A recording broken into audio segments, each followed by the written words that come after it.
Hello, this is John Ryman of Oakland Socialist again, with the second part of my slideshow on the new apartheid, the rise of Zionism, and the founding of the State of Israel. In the first part of this series, we examined the early rise of Zionism and why it never really resonated with the masses of the Jewish people in Europe for many decades. We discussed the consequences for that, which were that Zionism always was a reactionary and pro-imperialist movement. In this second part, we will discuss how Zionism, and especially what was called labor Zionism in Palestine, divided the working class and helped oppress the Arab working class of Palestine. Now, before going any further, I have to make one note here as far as terminology. Nowadays, we refer to the Palestine people as such in order to counter Israeli propaganda and to emphasize that the Palestinian people will not be expelled to somewhere else in the Arab world. But back at the time, in the years immediately after World War I, the Arab people in Palestine referred to themselves as Arabs, as we will see. So I will use that term here. One final introductory note. I'm going to focus on the role of the working class, of wage earners, despite the fact that it was the small farmers, the fellahim, who were in the majority. That is because it is the working class that really plays the key central role in organizing and driving forward any revolution. So with that introduction, here goes. Up until the rise of Zionism in Palestine, it's important to realize that Jews and Muslims had lived peacefully side by side in Palestine for over 1,000 years. It was British colonialism and Zionism that changed all that. After Britain took the colony of Palestine away from the Ottomans through World War I, they encouraged Jewish immigration into Palestine, but it was only a trickle. However, just like the European immigrants into other parts of Africa, they tended to take on the colonial mentality, which in Palestine took the form of Zionism. And they gained increased power for a couple of reasons. First, some of them brought capital with them, and second, under the protection of, and in collaboration with, the British colonial government, Zionist organizations grew. First and foremost was labor Zionism, and the labor Zionists organized what passed for a union federation called the Histadrut, which had its founding conference in 1920, just a few years after World War I. Now, the Histadrut, their full name reveals its European Jewish supremacist intent. That full name was the General Organization of Hebrew Workers in the Land of Israel, and they meant that. While there were struggles around this issue, it was not until 1959 that the Histadrut accepted Arab, which is to say Palestinian workers, as full members. In other words, it literally was a form of apartheid or Jim Crow unionism, which means it really wasn't a real union at all. At times, the Histadrut did organize Arab workers, but as we will see, they always made sure to do so under the control of the European Jewish supremacist Histadrut leadership. The real purpose of the Histadrut and of labor Zionism was to increase the percentage of Jews in the workplaces in Palestine. In order to do this, they had to make those workplaces attractive to Jewish workers coming from Europe, and for that, they had to strive to raise the wages of Jewish workers in Palestine. Many of the Histadrut leaders realized that it would be impossible to raise those wages if the conditions and the wages of the Arab workers remained so much lower than those of the Jewish workers. So, the Histadrut did at times organize Arab workers to struggle for better pay, but with a twist, or we should say with several twists. Note that I said they organized Arab workers. What they did not do, and what they always opposed, was the self-organizing of the Arab workers themselves. David Ben-Gurion, who was Israel's first prime minister and was labor Zionism personified, said that the creation of a labor front was, quote, the mission of the Jewish workers, not the common task of both groups, just the Jewish workers. The real attitude of the so-called left of Zionism towards Arab workers is revealed by, for example, the statement of Eliezer Shohat, a leader of a left Zionist party, Hapoel HaTzair, or the Young Worker. Shohat said, quote, when we organize them, meaning the Arab workers, we will be arousing them against us, end quote. In part, what he and labor Zionism were referring to when they saw Arab workers as a threat was the fact that time and again, the Histadrut organized to force Arab workers out of a workplace to be replaced by Jewish workers. Also, in part, like any people, the Arab people of Palestine, the Palestinian people, did not want to be ruled over by a foreign colonial power. They wanted their own independent nation. But Zionism at that time depended on the British colonial power and therefore opposed any sort of independence. There was also another aspect to the Histadrut that meant it was not a real union.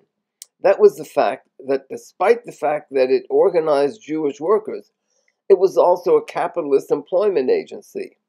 It was directly involved in the setting up of the kibbutzim, which were collectively owned farms, and it was an employment agency. For example, it set up Jewish construction employment agencies to hire Jewish construction workers in the building of a deep-water port in Haifa. Now, not all Jewish workers were totally and hopelessly racist. There were a couple of political parties that expressed the drive for unity, but both of these parties tried to square the circle.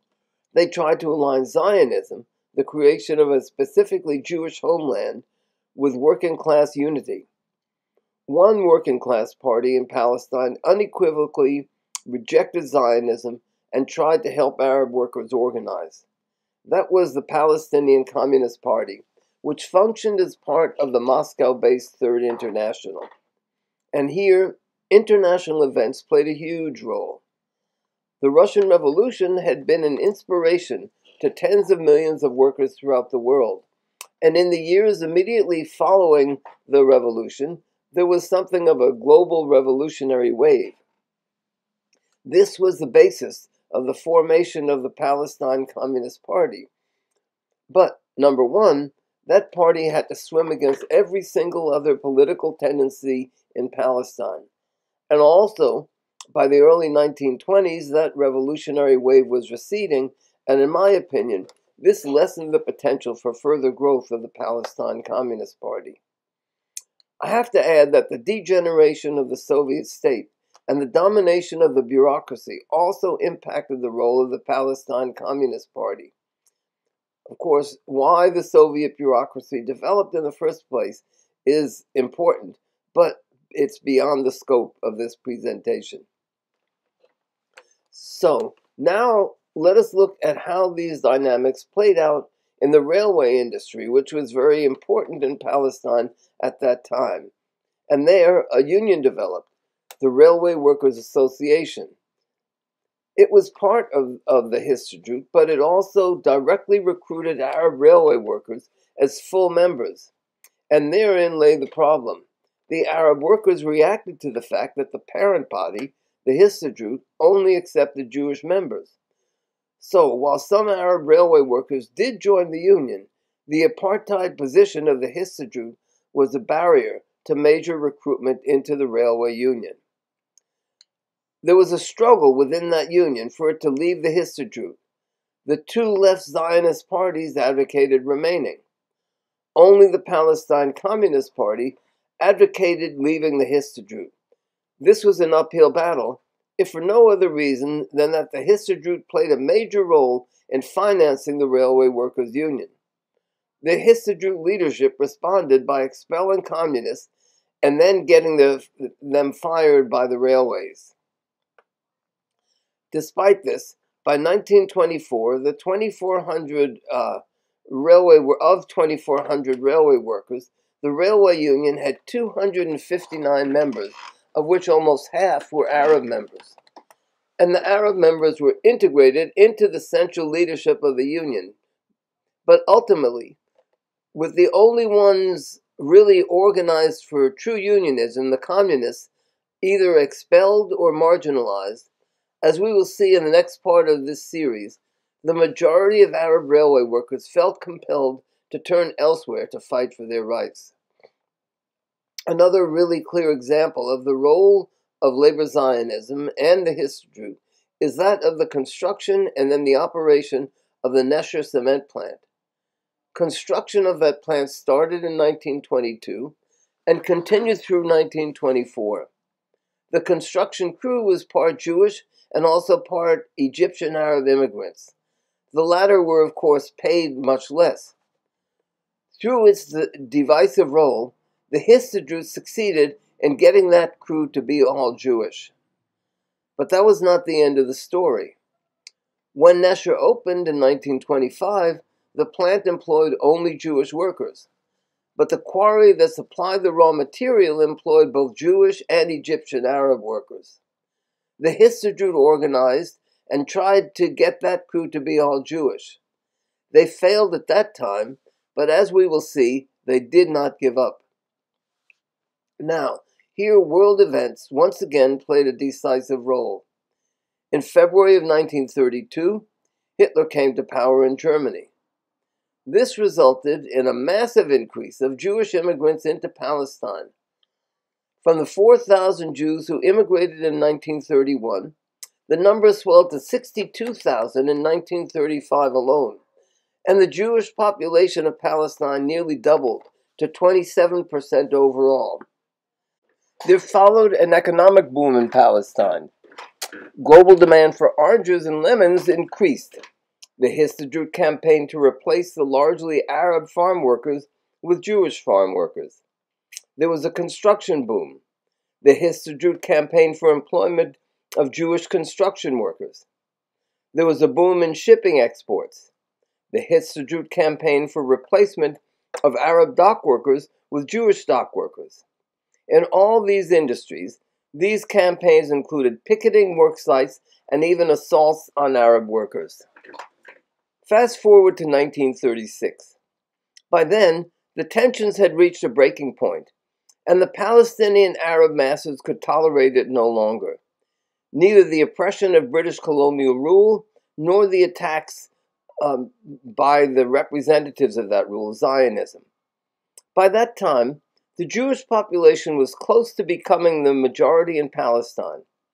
Also, the construction boom had come to an end, and unemployment started to rise, especially among construction workers. The Histadrut took advantage of the increased unemployment to become even more aggressive as far as replacing Arab workers with Jewish ones. The Arab masses rose up in rebellion. I will deal more extensively with that great rebellion and the rise of Arab nationalism in a following slideshow. But suffice it to say that the 1936 rebellion involved a 6-month general strike, one of the longest general strikes in world history. The main point of this history of labor Zionism was how it linked what became a majority of the working class of Israel-Palestine, the Jewish workers, with the Israeli capitalist class, how it helped create a Jewish supremacist consciousness, and how that created deep, deep divisions within the working class. Of course, those dynamics play a powerful role today. Thank you for watching, and if you have any questions or comments, please feel free to contact me at oaklandsocialist@gmail.com. And meanwhile, be sure to check out my blog site, oaklandsocialist.com. Until next time, this is John Ryman signing off.